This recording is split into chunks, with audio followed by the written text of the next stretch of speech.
Hello, Top Fan Rivalry followers. It's Bill and Jackson from Top Fan Rivalry. Normally, we would do this on a Friday, but because of traveling out to Boston, or as I didn't say that right, Jackson, but traveling out to Boston, being by the garden, I wasn't able to do it on Friday. And so we are now here on Sunday making this tap happen. Jackson, how are you on a Sunday afternoon?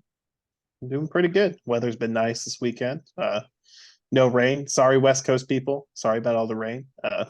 Right? And earthquake. They just had an earthquake. So Is it cool. an Had an earthquake earthquake. too? Oh my goodness. Yes, a 5.5 in Ojai. Oh, So stay safe, everyone. You got yes, got the tropical storm and an earthquake. Oh jeez. yes. It's not awesome for them. I mean, but we'll get through it, right? They'll always get through it. I guess I picked the right time to go to Boston and New Hampshire, right? Yeah, pretty good time. There you go. All right, Jackson, let's start with our weekly review. What do you got for number one? As a Braves fan and as a baseball fan, I will always take an opportunity to beat the Yankees when they are down. How about them New York Yankees? They are under 500 and they've lost 8 games in a row, which is their longest losing streak since 1995, Bill. Of course you will. Of course you would. So you're a Braves fan? I didn't know that. So they're 60 and 64. They're 4 games under 500. They've got a run differential that's negative now. They are nine, I think 9.5 back. Let me verify. That was part of my notes, and I wasn't sure if you were going to bring that up. But yeah, they're uh, 9 games back in the wild card. yeah. They're about 45 games back in the East. Is their season effectively over? It's 124 games in for them. They are behind the Angels, the Red Sox, the Mariners, and the Blue Jays. Um, is their season over? Yes. But let me tell you, they played the Braves, they got swept by the Braves at the start of the week. They looked lifeless, Bill. Team had no fight in them. They got rolled in the first game and shut out in the next 2 games and didn't really put up much of a fight. Yeah. I appreciated there was an article from Aaron Judge, and I appreciate what he said. He says, we've still got some work to do. We gotta really focus. We've got some work to do. And I'm thinking, that may be a little too late there, soldier, but you know, do it for what you can. You know what I mean? I mean, at least they got one guy trying to win. Maybe two with Garrett Cole, but you know, they're bad. Their rotation situation's really bad. They got like 4 or 5 starting pitchers on the injured list. They're down to like the double A, fringe triple A guys. I don't think they have a single play pitcher on starter on their 40-man roster who's not at the MLB level right now, which is a little scary for them. Yeah. Bullpen looks gas because they've had no starting pitching for the last 2 months. So I can't see a push coming, Yeah. but you know, Well, most of the MLB doesn't feel too bad for them. they never do. They never do. Now, of the playoff contending teams, if you look at Toronto, Boston, New York, uh, the Angels, and Seattle, of those wild card teams, the Red Sox have the toughest schedule for the next 30 games or so. So, okay, but they just manhandled the Yankees. So if they stay on that pace, who knows what's going to happen? Yeah. And Houston didn't do themselves any favors, but we're going to talk about Seattle here in a second. So I'm glad that you jumped on the Yankees bandwagon. Choo choo, choo choo. Knock Kick them them down, while right? kick them while they're down, right? You have Kick them to. while they're down. Yeah, they're So down, and you say, "Stay down there." that was my number one. That was your number one. Okay, Um, my number one is let's talk about J Rod and let's talk about the week that he's had and the week that Seattle's had. So J Rod all of a sudden just woke up and said, I'm going to be back to being that all-star caliber player. And if you look, as of right now, the Mariners are 1 game ahead of Toronto in the wild card race. And so the Mariners, if the season were to end today, folks, the Cubs and the Mariners would both be in a wild card spot. Crazy, isn't it? But they've turned it around. yeah, Seattle's just came out. They came out of the trade deadline and they swept the Angels in 4 games, and then they just kept playing well ever since. And Toronto's kind of done them some favors and haven't played very well out of the break either for Yeah. stretches. So, and I had it on my notes too. Julio Rodriguez setting a record for the best 4-day stretch in baseball history. As the stats guy, I'll roll it out to you, Bill. So in 4 days, he raised his average from 256 to 278. Wow. His on base went from 319 to 337. He added 30 points to his slugging, going from 432 to 463. Raised his OPS 49 points from 751 to 800. And accumulated 1.1 WAR over a 4-day stretch. It's insane. It's insane. Oh, welcome to the majors, J-Rod. Or I should say, welcome to your season. It's a good time to get hot. Yeah, right? and I think he was the first Mariners player ever to have four hit games in a row. Yeah, agreed. You think Ichiro Suzuki? It's like, how did Ichiro not do that? But it's just that hard to do. So yeah. All right, what you got for number 2? I mean, I'll jump to the standings. We'll talk about Toronto for a little bit. They've been scuffling over the past week and a half or so. They win a series, they lose a series. They got a tough. They've been chased down by the Mariners. They got a tough little schedule coming up here. They got the Guardians, and then the Nationals, and then the Rockies and A's to start their September. But the back half of their September might be killer for them because they got 4 against Texas, 3 against Boston, 3 in New York, 3 at Tampa. Then they got the Yankees, and then they got the Rays to finish the season. So, Bill, how do you feel about Toronto's playoff chances compared to the other AL wildcard contenders? So if you were going to ask me right now who the 3 wildcard teams are going to be, I'm going to tell you for sure Houston gets in, and I'm going to tell you for sure, pay attention, this is going to shock you, but for sure Houston gets in, and for sure Seattle gets in. I'm not overly convinced that the Rays are going to hold it down, and I'm not overly convinced that I would love to see Boston get in or New York just for baseball history, right? But the Angels are all but done. The Rays have to really step it up and play really good baseball over the last 40 games of the season or the last 38 games of the season. I don't know. It'll be tough. They had a tough week. We might talk about them here in a minute, so I won't delve too much into it. But they kind of had a rough week, so it'll be interesting. They have a 5-game advantage over the second wild card spot, or the third wild card spot. I think they're 5 games up on somebody. Let me confirm that. Yeah. 5 games up on the second wild card spot. So, well, but I mean, they play in that American League East, and so that American League East division is a tough division, and the way that baseball has it in the scheduling of everything, you never know how this is going to play for each team, right? So they're +5. They're a -3 against Baltimore. Remember, they started out 13-0. So 13-0, and now you're fighting for a playoff spot. So Colorado, New York, Miami is where they're at for the rest of the month. Cleveland, like you said, Boston, Seattle, the Twins, Baltimore, Angels, and then Toronto and Baltimore and Toronto. I mean, Boston and Toronto. That's a brutal September schedule. Yeah, I mean, so you got the Guardians, who are probably not playing for much, and then you got Boston, who's trying to knock you out of the wild card. You got Seattle, who's trying to knock you out of the wild card. You got the Twins that are trying to keep on to their lead. Then you got Baltimore, right, for 4, the Angels for 3, and by that time the Angels may be out of it, but who knows? They can go on a run. They still might be inspired by trying to play the last 20 or so games out to impress Shohei, to maybe hold on to some sliver of keeping Shohei. So yep, agreed. I like that. That is a good call on your spot on that. I'm gonna be a little bit of a homer here, and I'm gonna take you over to the West. How about them Dodgers? Right?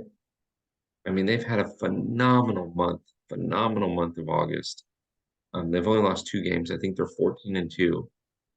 They got rained out because they don't play in Noah's Ark today. So they're got rained out. They had an 11-game winning streak going. They built up a 10-game lead, and I think San Francisco win or lose today. I don't They won a close one today. know. So now they're One right now. 9.5 over San Francisco. I mean, 9.5, right? Should I be worried? We still have 7 games against these guys, against the Giants, but they are really playing really good baseball right now. They're hitting on all cylinders. I'm sorry, they're 11.5 after the Giants. So they're 11.5 up on the Giants, 13 up on Arizona, 18 up on San Diego, and 28.5 up on Colorado. Colorado still got a shot. So, but how about them Dodgers? I mean, call a spade a spade. Let's talk about it. Yeah, I mean, I think they have the division kind of unlocked. Their September schedule's they got some easy teams, they got some tough teams. I think they'll be fine. As a Braves fan, they've certainly closed the gap for the best record. It'll be interesting to see if they could keep playing this going forward. I know Tony Gonsolin just went down for the Dodgers. I know he wasn't pitching the best, but he kind of keyed in as an experienced starter there. So, Yeah. hopefully keep playing well. But you hate to see guys go down at this point in the season. It's never good when the manager the next day says, you know what, he's probably not coming back. Probably not coming back this season. And Dave Roberts left the postseason open, but it's not going to happen. No, if you have an elbow issue at this point in the season, you're not pitching for the rest of the regular season. You're not getting out in the mound come October. They're not going to risk you. No, absolutely not. Absolutely not. So, yeah, that's my number 2. Dodgers. They're playing well. How about your number 3? I will address Tampa Bay a little bit more. They did lose Okay. Shane McClanahan for the season. Yep. Tommy John. How many is that this year? 3? 3 of their starting 5. Tommy John. Yeah. I think they got 6 guys on the 60-day IL right now with Tommy John surgery, which to me is mind blowing. They've lost a lot of arms, and then of course the whole Wander Franco thing. Not going to get into that and who says he says she says. The matter of the fact is Wander Franco's not playing for the rest of the season, most likely, and that's somebody close to him said that he will never play Major League Baseball. Yeah. So when all the facts come out, which is a scary, scary thing. Yeah, but that's a big blow to a team like Tampa Bay, and like we talked with the wild card race in the American League starting to tighten up. I think that's probably the biggest blow out of any wild card contender in both leagues because the National League wild card, for as rough as it been for San Francisco, the Giants went on that big win streak. San Francisco didn't play very well. Nobody in the NL wild card seems to want to run away with it. Yeah. Within the third wild card spot, there's 5 teams within a game and a half of each other. So we'll shift a little bit from Tampa. Stop talking about Tampa for a minute, but this National League wild card race, it's getting dicey. We got 3 teams at 64 and 61. Yep, it's getting really dicey, and honestly, it's fun. It's fun to talk about, and every morning when I do the In the Leagues, it's hard not to talk about that stuff because it's so fun. It's so fun where it's at right now. So, yeah, I'm excited for that. So are you ready for my number 3? I am. Okay. Regardless of frustration of any given play, pay attention to different circumstances before you throw a baseball into a crowd. I know what you're talking about. Oh boy. So that we're going to talk about this in the leagues on Wednesday morning with your co-host of Chop House Chatter, Thomas. But yeah, and I read this morning that Pete Alonso gave him an autographed bat and something else, and it was like a bottle of wine or something. I'm like, is the kid even old enough to drink? Yeah. So first of all, is the kid old enough to drink? Second of all, why does he want an autographed bat from you? You may end up being teammates at some point, and does he care that he has an autographed bat from you? I'm like, man, this is. Hey, Pete Alonso, I know you had a good start to your career, but you're not a Hall of Famer yet. So let's chill it with the autograph stuff, all right? Yeah. Yeah, sorry, Pete, but I Let's pump the usually that brakes. fits you, and then we'll take it from there. I mean, what is he? Three-time home run derby champ, Pete Alonso. Yes. So There you go. There you go. That's where it all stops right there. Pump the brakes. Pump the brakes. yeah.